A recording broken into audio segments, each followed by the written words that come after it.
Discuss किए मैंने, number 1 technique है ये Feynman technique. Basically great physicist थे रिचर्ड फिनमैन, उन्होंने दी थी, ये साइंटिफिकली प्रूवन है।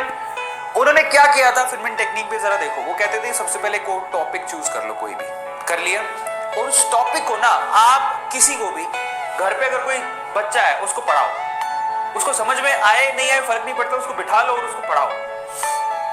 और मैं अपनी टाइम में क्या करता था कि किसी बच्चे को नहीं पढ़ाता था, इनफैक्ट मैं क्या करता था कि सामने पिलो पड़ा है, पिलो पे रख लिया, हाँ भाई पढ़, इसको तो पीसेस चाटा भी मारोगे तब भी चलेगा, उसको कौन सा लग नहीं है, तो हाँ पिलो, वो नहीं होता सिराना, उसको रख लिया, हाँ देखो ऐसे ऐसे होता है। मैं करता था, मैं बहुत करता था। तो वो ये कहते हैं कि पहले कोई एक टॉपिक चूज करो, किसी बच्चे को पढ़ाओ, ठीक है।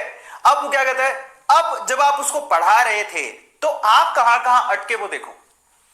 भाई कोई चीज पढ़ा रहे होते हो तो आप देखो कि आप अटके कहां। अब खुद को तो समझ में आ जाता है, इंसान खुद से तो नहीं झूठ बोल सकता, समझ में आ गया। तो खुद को समझ में आ जाएगा कि आपने मिस्टेक्स कहां करी, उन मिस्टेक्स को आइडेंटिफाई करो और उन मिस्टेक्स को फिर से रिव्यू करो। रिव्यू का मतलब आप किसी टॉपिक को पढ़ाते टाइम कहां पे अटके, आइडेंटिफाई करने के बाद क्यों अटके, कारण क्या था, क्या तुम्हें उस कॉन्सेप्ट पे क्लैरिटी नहीं थी तो टॉपिक को खोल के देखो, कॉपी को खोल के देखो जाके, या फिर जिस टीचर ने पढ़ाया था उसने कैसे पढ़ाया था उसको चेक करो। रिव्यू करने के बाद फिर से उस टॉपिक को उस बच्चे को पढ़ाओ या सिराने को पढ़ाओ। समझ में आ गया।